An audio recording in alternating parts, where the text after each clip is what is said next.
দেখেন ওই যে হচ্ছে উল্লোক, ওই যে দেখতে পাচ্ছেন।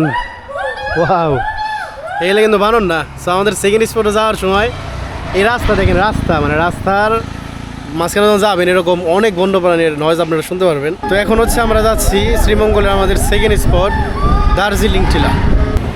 পাহাড়ের আঁকা বাঁকা রাস্তা, এই যে যে গাছগুলো দেখতে পারতেছেন এগুলো সবই কিন্তু আপনার কাঁঠাল গাছ, বুঝছেন। এখানে প্রচুর কাঁঠালও চাষ করা হয়। যেগুলো আসছে সবই হচ্ছে আপনার লিচুর বাগান।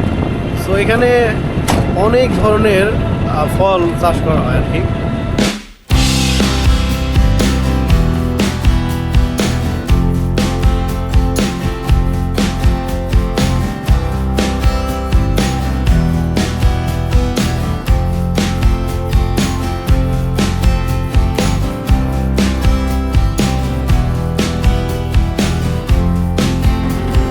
তো এখান থেকে হচ্ছে আপনারা এন্ট্রি করে নেবেন, কোথা থেকে আসছেন, আপনার নাম নাম্বার এইসব জিনিস এন্ট্রি। দেখেন কি মনোরম পরিবেশ, একেবারে অসাধারণ। প্রায় 40 মিনিটের মতো লাগছে আমাদের এটা আসতে।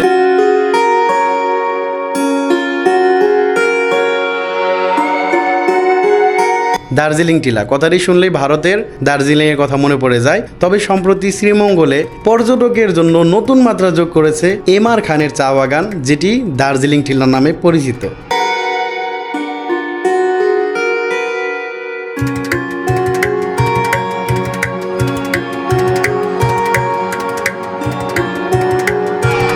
মৌলভীবাজারে শ্রীমঙ্গলের এক একটি চা বাগানের সৌন্দর্য এক এক রকম।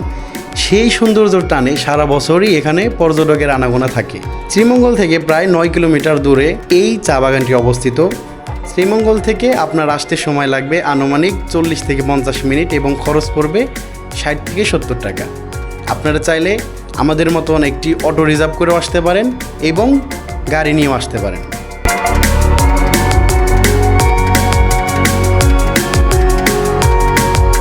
ভাই ক্যামেরা অফ করতে মনে চাইতেছে না, বুঝছেন। সো এত সুন্দর জায়গা মনে হইতেছে দেখে, আসলে ভিডিও অনেক লং হয়ে যায়, এর জন্য দেখাইতে পারি না। দেখেন মানে যত দূর যাইতেছি শুধু এরকমই। বাগানের 7 নম্বর সেকশনটি অনেকটাই ভারতের দার্জিলিং চা বাগানের মতনই সাজানো গোছানো, যার জন্যই এই নামটি দার্জিলিং টিলা নামে পরিচিত হয়েছে। আমরা এই জায়গার কয়েকজনের সাথে কথা বলেছি। ছুটির দিনগুলোয় এখানে প্রচুর পরিমাণ পর্যটকের আনাগোনা থাকে। আমরা এই রাস্তা দিয়েই সামনের দিকে এগিয়ে যাচ্ছি এবং যত দূর চোখ যাচ্ছে মনোরম পরিবেশ, ঠান্ডা শীতল বাতাসে আমরা কিন্তু খুবই সুন্দর একটি সময় কাটাচ্ছি। যারা অল্প বাজেটে ট্যুর দিতে চান তারা কিন্তু খুব ইজিলি এই সব জায়গায় ভ্রমণ করতে পারেন। আই হোপ যে আপনাদের খুবই ভালো লাগবে। আমরা এখানে যত সময় থেকেছি খুবই ভালো লেগেছে, খুবই সুন্দর পরিবেশ ছিল। আই হোপ যে আপনারা যেখানে আসেন খুবই ভালো লাগবে।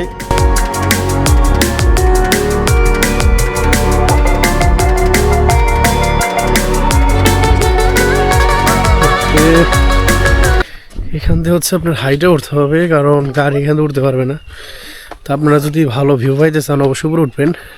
সো আপনারা যদি এখানে ওঠেন, ওঠার পর এরকম ফ্রেশ একটাই পাবেন, ওই উপরে উঠতে পারেন।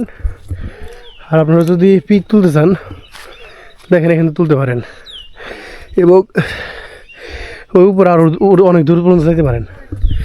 সো আমরা আর যাবো না, এখান থেকে 2-1টা ছবি তুলে ব্যাক করবো। জায়গাটা অনেক সুন্দর।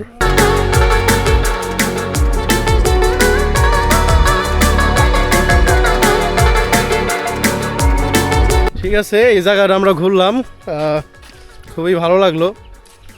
তো আপনারা আসতে পারেন, সময় না আসবেন অবশ্যই, যেহেতু হাতে খুবই সময় কম, যে কারণে আর এখানে থাকা সম্ভব নয়। তো দার্জিলিং টিলা যেটা, এইটাই হচ্ছে সেই ভিউটা। আপনারা এখানে আসবেন, অবশ্যই ঘুরবেন, আশা করি ভালো লাগবে। তো আজকের এই দার্জিলিং টিলার ব্লগটা এখানে শেষ করতে হচ্ছে।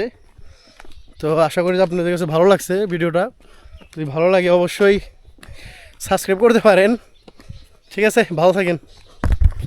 ভাই 7 রঙের চা খেয়ে আপনার এক্সপিরিয়েন্স কিরকম? ভাই ভুল করে ওকে ওইটা খায়েন না, পুরো জঘন্য মার্কা। না আছে গরম, না খালি নিচে শুধু চিনির পানি, তাছাড়া আর কিছু না। পুরা দুধ দিয়ে বানাইছে, একদম বাজে অবস্থা, জঘন্য। এই সবগুলো টাকাই নষ্ট, এগুলা খেয়ে কোনো লাভই নাই। সো একটু ফিল পেলে তো ভালো লাগতো। সর্বোচ্চ আপনি একটা ছবি তোলার জন্য খাইতে পারেন, এর ছাড়া কিছু না। ঠিক আছে, আবার সেই মনোরম পরিবেশ দেখতে দেখতে আমরা এখন শ্রীমঙ্গল শহরে যাচ্ছি। সেখানে আমাদের বাস হচ্ছে আজকে 2:30টায়। তো আপনারা যারা রাবার বাগানের নাম শুনছেন, রাবার বাগান ভ্রমণ আসতে চান, এইটাই কিন্তু সেই রাবার বাগান, ঠিক আছে? এখানেই সেই রাবার বাগান, যদিও আমরা এটার ভিতরে যাব না, সময় স্বল্পতা। তো আপনারা চাইলে আসতে পারেন। আর গতকালকে আমরা এর ভিতরে ঢুকছিলাম অলরেডি, বুঝছেন? সেগুলো হয়তো ভিডিও করা হয় নাই, তাই এটা হচ্ছে সেই রাবার বাগান।